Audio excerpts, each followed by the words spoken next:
बिस्मिल्लाहिर्रहमानिर्रहीम। अस्सलामुअलैकुम दोस्तों, आप जानते हैं कि डॉक्टर जाकिर नाइक इंतहाई ठंडे मिजाज के आदमी हैं। वो बिला वजह किसी इंसान पर गुस्सा नहीं होते, यहाँ तक कि लोग उनसे दीन इस्लाम से मुताल्लिक इंतहाई सख्त और वो सवालात पूछते हैं कि उन्हें गुस्सा आना बनता है। लेकिन इसके बावजूद डॉक्टर जाकिर नाइक कभी गुस्सा करते नजर नहीं आए।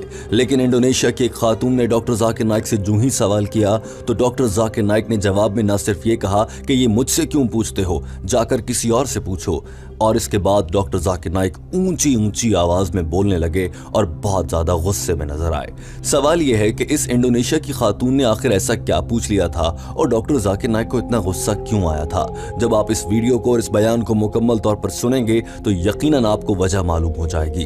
दोस्तों, डॉक्टर जाकिर नाइक और इंडोनेशिया की इस खातून के दरमियान होने वाली गुफ्तगू उर्दू जबान में नहीं है, वो अंग्रेजी और इंडोनेशिया की जबान में है। लिहाजा टीम हमकदम उसका उर्दू जबान में तर्जुमा आपके लिए पेश करने जा रही है। आइए सबसे पहले आपको दिखाते हैं कि इस इंडोनेशियाई खातून ने सवाल क्या किया था। Tetapi perilakunya kafir. Cukup sekian. Right, her name is Siti Nurwahyu Ningsih. She is a student. She is asking question why there are many Muslim, but there are many Muslim by identity. इस खातून का नाम सीती था और ये एक तालिब इल्म थी। इसने सवाल किया था कि इंडोनेशिया में बहुत से लोग मुसलमान हैं और ये मुसलमानों की अक्सरियत वाला मुल्क है। दुनिया भर में ऐसे ही बहुत से मुसलमान हैं, लेकिन आज पूरी दुनिया के मुसलमान नाम के मुसलमान हैं, मगर उनके काम और उनकी हरकतें पूरी काफिरों वाली हैं। आखिर ऐसा क्यों है? सवाल मुकम्मल होने के बाद जब मुतरज्जिम ने इंडोनेशिया से अंग्रेजी जबान में डॉक्टर जाकिर नाइक को सवाल समझाया तो डॉक्टर जाकिर नाइक माइक्रोफोन के सामने आए। उन्होंने सवाल को दोहराया और फौरन से गुस्से में आ गए। जरा ये मनाजिर देखिए। So many Muslims and they don't practice Islam well.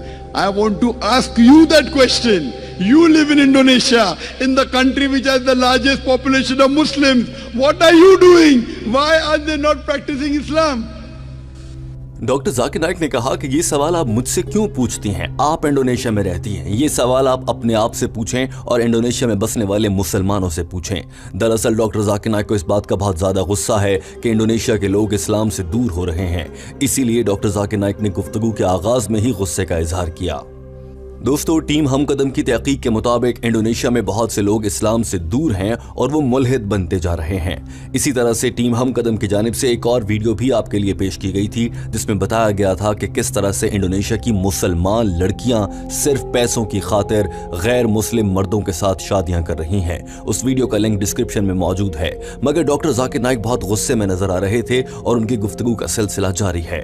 और डॉक्टर जाकिर नाइक ने फिर इंडोनेशिया में बसने वाले मुसलमानों से मुताल्लिक ऐसा वाकया बयान किया जिसे जानकर आपके होश उड़ जाएंगे। Then bonding day for yesterday. A Muslim is coming and saying, you know, I was a Muslim but now I'm atheist. He's proud. Doctor Zakir Naik ने कहा कि मैं गुज़श्ता रोज जकार्ता में था और एक शख्स मेरे पास आया। उसने कहा कि मैं मुसलमान था और बड़े फख्र से कहने लगा कि अब मैं मुल्हिद बन चुका हूँ। डॉक्टर जाकिर नाइक ने कहा कि अगर भारत में मेरा पड़ोसी या मेरे मुल्क का बाशिंदा कोई ऐसी हरकत करता कि इस्लाम छोड़कर मुल्हिद बन जाता तो मुझे शर्म आती, मुझे बहुत गुस्सा आता, मैं चुल्लू भर पानी में डूब मरता।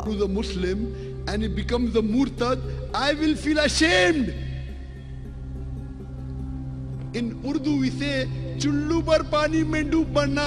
I would feel like drowning myself in a bowl of water. Doctor Zakir Naik ने कहा कि ठीक उसी तरह से आप लोग इंडोनेशिया में रहते हैं, आपके साथ रहने वाले लोग इस्लाम छोड़ रहे हैं, आप लोग खुद क्या कर रहे हैं? आप में से कोई उनको समझाने वाला नहीं है। मैं तो यहाँ पर आज आया हूँ।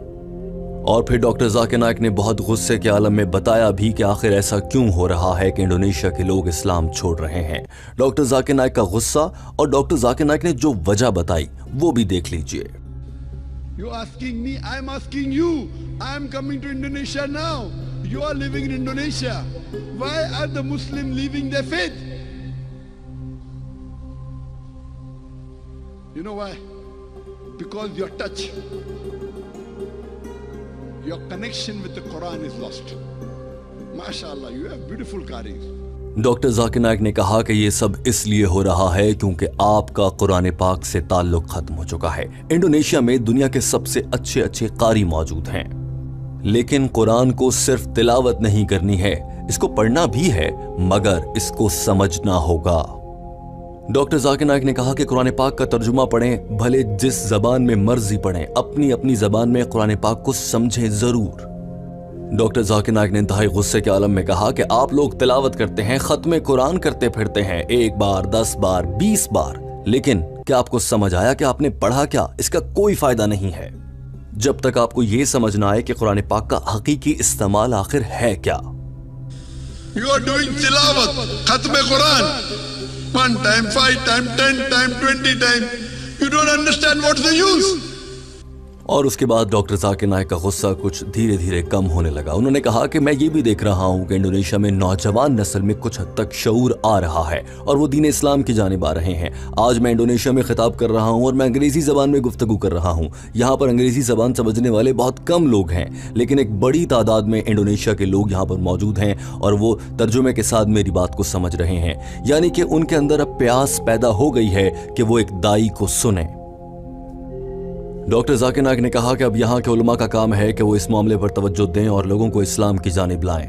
दोस्तों, टीम हम कदम की तहकीक के मुताबिक दुनिया में मुसलमानों का आबादी के लिहाज से सबसे बड़ा मुल्क इंडोनेशिया है। डॉक्टर जाकिर नाइक ने भी अपनी गुफ्तगू में यही कहा कि आप इंडोनेशिया के सबसे बड़े मुल्क हैं, आपको तो इस्लामी ममालिक के लिए एक अलामत बनना चाहिए कि बाकी इस्लामी ममालिक आपके नक्शे कदम पर चलें, मगर यहीं पर बेहयाई और फहाशी फैली हुई है।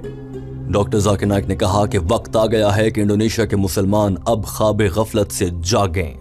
It is time the Muslims of Indonesia awake. You should arise. Indonesia, the country which has the maximum number of Muslims. You should be an example to the world that we are following a deen as Allah says in the Quran. दोस्तों, team हम कदम की तहकीक के मुताबिक Indonesia एक मुसलमान मुल्क और वहाँ के कवानीन भी इस्लामी हैं। यहाँ तक कि वहाँ पर इस्लामी शरीयत के कवानीन का निफाज किया गया है, मगर उन पर अमल दरामद बहुत कम होता है। दोस्तों, इंडोनेशिया के बारे में ये बात जानना बहुत ज़रूरी है कि वहाँ पर नौजवान लोग गुमराह भी हो रहे हैं। बिलखुसूस जिनसी लिहाज से लड़के लड़कियाँ एक दूसरे से मिलते हैं और बिना शादी किए एक दूसरे के साथ सोते भी हैं। इसकी एक वजह यह भी है कि वहाँ पर सयाहत के नाम पर बाली का मकाम है, जो कि देखने में कुदरती मनाजिर से माला माल है और बहुत खूबसूरत है, लेकिन वहाँ पर पूरी दुनिया से अंग्रेज़ आते हैं और वहाँ पर तफरी करते हैं। लिहाजा वहाँ पर गैर कानूनी और इल्लीगल सरगर्मियाँ बहुत ज़्यादा होने लगी हैं। यहाँ तक कि वहाँ पर चंद पैसों के एवज जिनसी अमल के लिए खवातीन दस्तयाब होती हैं। वहीं पर जहां एक जानिब ये सूरत हाल है, वहीं इंडोनेशिया में ऐसे मनाजिर भी देखे गए हैं जहां पर लगता है कि ये सऊदी अरब जैसा इस्लामी मुल्क है। शरई कवानीन हैं और उन पर अमल भी किया जाता है। मिसाल के तौर पर बरतानवी अखबार डेली मेल में शाया होने वाली एक खबर जो कि 8 मार्च 2021 में शाया हुई, उसके मुताबिक बगैर शादी के जिनसी अमल करने वाले एक जोड़े को 20 कोड़े मारे गए और उसके मनाजिर पूरी दुनिया ने देखे और वह तस्वीर भी जारी की गई थी। यही नहीं बल्कि ऐसे कई वाकयात वहां से रिपोर्ट होते हैं कि जो लोग बिना शादी किए एक दूसरे के साथ रहते हैं उनको कोड़े मारे जाते हैं। शरई कवानीन की अमल दरामद और उनके निफाज की कोशिश की जाती है, मगर मुकम्मल तौर पर नहीं होता। लेकिन सबसे बड़ी परेशानी की बात इंडोनेशिया में बसने वाले उलमा और डॉक्टर जाकिर नाइक के लिए भी यही है कि यहाँ के लोग तेजी से इस्लाम से दूर क्यों हो रहे हैं। दरअसल इसकी एक वजह यह भी मानी जाती है कि वहां पर अब मगरबी कल्चर तेजी से परवान चढ़ रहा है। मगरबी लोग सयाहत के लिए इंडोनेशिया में आते हैं और बहुत से लोग वहीं पर रुक जाते हैं, और जब वो वहां पर रहने के बाद अपनी जिंदगी और लाइफस्टाइल इंडोनेशिया के लोगों के साथ शेयर करते हैं तो उनके जहनों में भी ये आने लगता है कि वो भी बिना किसी दीन के रहें, वो भी बिना शादी के लड़कियों के साथ सोना शुरू कर दें और दीगर गैर कानूनी सरगर्मियों में लग जाते हैं। यूं इंडोनेशिया के मुसलमान तेजी से इस्लाम से दूर हो रहे हैं। दोस्तों, टीम हम कदम इस वीडियो के आखिर में आपसे एक सवाल पूछना चाहती है, और वो सवाल ये है कि आप क्या समझते हैं आज के दौर में पाकिस्तान और भारत तो फिर भी गैर इस्लामी मुल्क है, मगर पाकिस्तान, बांग्लादेश ये इस्लामी ममालिक हैं। आपके ख्याल से इन ममालिक में शरई कवानीन का निफाज होना चाहिए या फिर नहीं? क्या वाकई ही आपके ख्याल से भी ऐसा ही होना चाहिए कि जो लोग बिना शादी के जिनसी अमल करते हैं उनको सरेआम कोड़े मारे जाएं? आपके कमेंट और आपके फीडबैक का हमें इंतजार रहता है। दोस्तों, आपके कमेंट से बहुत से लोग पढ़कर बहुत कुछ सीखते भी हैं, लिहाजा अच्छी बात लिखिए ताकि लोग आपके कमेंट से पढ़कर कोई अच्छी चीज सीखें और उसका सदका जारिया के तौर पर सवाब आपको हमेशा के लिए मिलता रहे। वीडियो देखने का बहुत शुक्रिया। हमारे चैनल हम कदम को सब्सक्राइब कर लीजिए। टीम हम कदम इंतहाई मेहनत के साथ आपके लिए ये वीडियोस पेश करती है। वीडियो देखने का बहुत शुक्रिया।